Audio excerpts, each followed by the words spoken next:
नमस्ते लासो फेफुल्ला nga फुर्बादोङ तामाङ हिन्ला निलामिन फुर्बादोङ तामाङ हिन्ला यसरी चाहिँ हामीले आफ्नो इन्ट्रोडक्सन दिन सक्छौं तामाङ भाषामा र तपाईहरु सम्पूर्णलाई फेरि पनि यो एउटा नयाँ तामाङ भाषाको एपिसोडको भिडियोमा स्वागत गर्न चाहन्छु र आशा छ तपाईहरु एकदमै ठिकै हुनुहुन्छ होला र मलाई पनि थाहा छ मैले धेरै पछि चाहिँ यो एउटा भिडियो फेरि आफ्नो च्यानलमा हालेको छु र तपाईहरुले सम्झिनु हुँदै होला आजभोलि मैले च्यानलमा भिडियो हाल्न छोडे र भिडियो अब हाल्दैन होला भनेर तर त्यस्तो नसम्झिनुहोस् म तपाईहरुलाई तामाङ भाषाको भिडियोहरु दिने राख्छु अहिले अलिकति व्यस्तताको कारणले गर्दाखेरि धेरै समय दिन सकेको छैन तर आउँदो दिनमा म भिडियोहरु लिएर उपस्थित हुने नै छु र आजको भिडियोमा चाहिँ म यस्तै अहिले भर्खरै मैले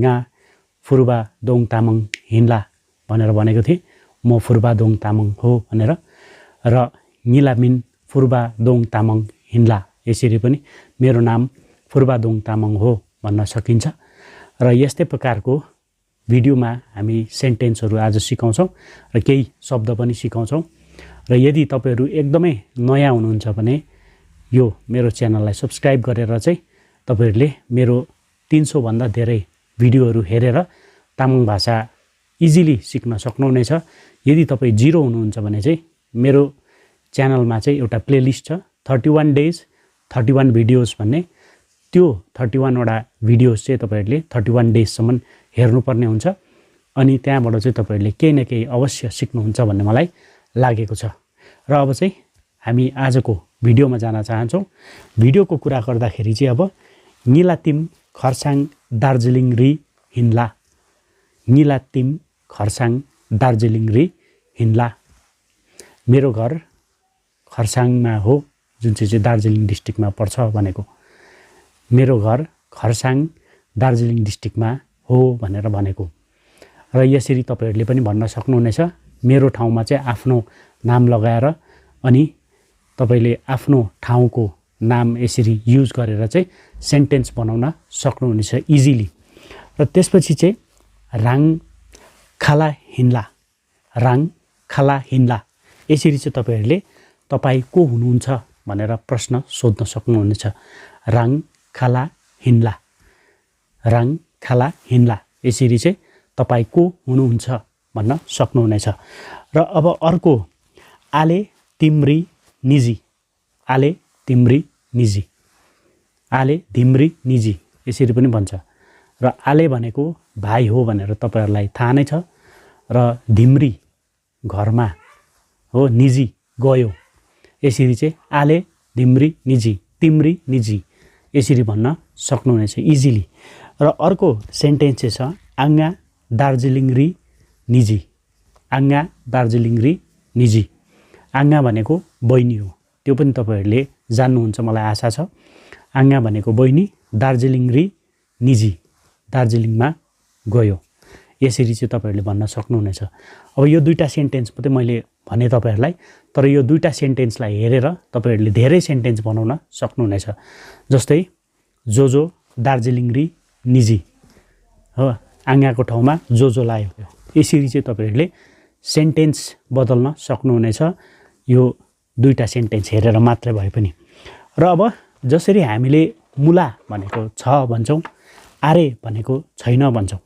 हैन अनि हिन्ला भनेको हो भन्छौं अनि आहिन भनेको हैन भन्छौं अब यसलाई चाहिँ हामीले प्रयोग गर्दाखेरि आहिन भनेको चाहिँ हैन भनेको हैन चु काङ आहिन यो खुट्टा हैन भनेको आहिनलाई यसरी प्रयोग गर्न सकिन्छ अब हिन्ला भनेको चाहिँ चु ना हिन्ला चु ना हिन्ला यो नाक हो भनेको nga फुर्बा हिन्ला म फुर्बा हो भनेको यसरी चाहिँ हिन्लालाई युज गर्न सकिन्छ अब मुला मुला भन्दाखेरि चाहिँ अब छ भनेको अघि नै मैले भनिहाले आरे भनेको छैन भनेको अनि यसरी नै आले मुला भाइ छ आले मुला भाइ छ हैन कान मुला भात छ कान मुला भात छ टिभी मुला टिभी छ भनेको अनि अब आरेको चाहिँ मोबाइल आरे मोबाइल छैन।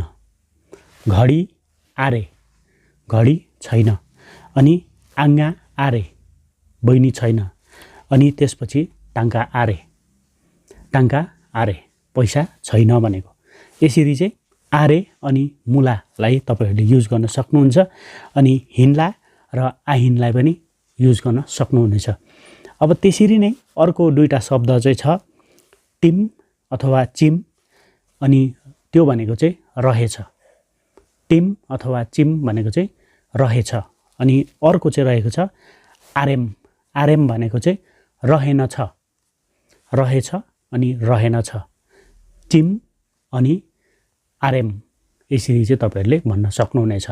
अब त्यसको पनि उदाहरण वाला टिम, वाला टिम अथवा वाला चिम, रातो रहेछ भनेको, रातो रहेछ।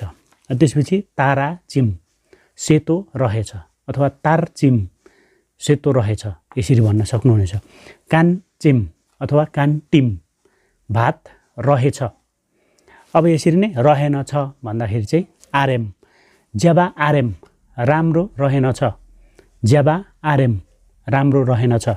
अनि सिम्बा आरेम, चिसो रहेनछ, सिम्बा भनेको चिसो, चिसो रहेनछ। अनि तेमे आरेम, आलु रहेनछ, आलु रहेनछ, यसरी भन्न सक्नुहुनेछ। जस्तै चुकोला ज्याबा आरेम, हो यो नानी राम्रो रहेनछ, चुकोला ज्याबा आरेम, यसरी चाहिँ भन्न सक्नुहुनेछ, यो नानी राम्रो रहेनछ भनेर। अब यसरी नै चिम अथवा टिमको चाहिँ वाला चिम छ नि, त्यस्तै चुवान, यो कपडा वाला चिम, रातो रहेछ, चुवान वाला चिम, यो कपडा रातो रहेछ। यसरी चाहिँ तपाईँहरूले सेन्टेन्स बनाउन सक्नुहुनेछ। अब त्यस्तै प्रकारले अर्को तामुला हुन्छ, तामुला हुन्छ भनेको तपाईँहरूले। अनि अर्को चाहिँ आतामुला हुँदैन, आतामुला हुँदैन, तामुला हुन्छ अनि आतामुला हुँदैन, यसरी चाहिँ तपाईँहरूले दुईटालाई भन्न सक्नुहुनेछ। अब यसको पनि सेन्टेन्स चाहिँ यसरी बनाउन सक्नुहुनेछ। का वाला तामुला, का वाला तामुला, का भनेको रगत, वाला रातो, तामुला हुन्छ, रगत रातो हुन्छ, का वाला तामुला, यसरी चाहिँ भन्न सक्नुहुनेछ। अब अर्को दोङ पिङ्गे तामुला, दोङ पिङ्गे तामुला, दोङ भनेको रुख, पिङ्गे हरियो अनि तामुला हुन्छ, रुख हरियो हुन्छ, दोङ पिङ्गे तामुला, यसरी चाहिँ तपाईँहरूले भन्न सक्नुहुनेछ। अब आतामुला हुँदैन, हुँदैन, आतामुला हुँदैन। श्यामो पिङ्गे आतामुला, श्यामो भनेको चाहिँ च्याउ, च्याउ चाहिँ हरियो हुँदैन भनेको, च्याउ हरियो हुँदैन, आतामुला हुँदैन, श्यामो भनेको चाहिँ च्याउ। यसरी चाहिँ तपाईँहरूले सेन्टेन्सहरू बनाउन सक्नुहुनेछ इजिली। र यो चाहिँ थियो आजको भिडियो। तपाईँहरूलाई यो भिडियो हेरेर पनि केही न केही आफ्नो मातृभाषा तामाङ भाषामा सिक्न सक्नुभयो होला, मलाई त्यस्तै लाग्छ। र यदि यो एकपल्ट हेर्दाखेरि तपाईँहरूलाई अलिकति अप्ठ्यारो नै भयो बुझ्नु भने रिपिट गरेर पनि तपाईँहरूले हेर्न सक्नुहुनेछ।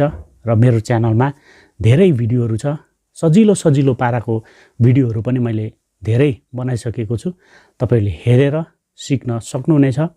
र आजको लागि चाहिँ यति नै थियो। आशा छ तपाईँहरूले केही न केही मेरो यो भिडियोबाट सिक्नुहुन्छ भन्ने छुट्टिन चाहन्छु आजलाई। फेरि पनि एउटा नयाँ भिडियोमा कुनै दिन फेरि भेट्छौँ भन्दै थुजेछे।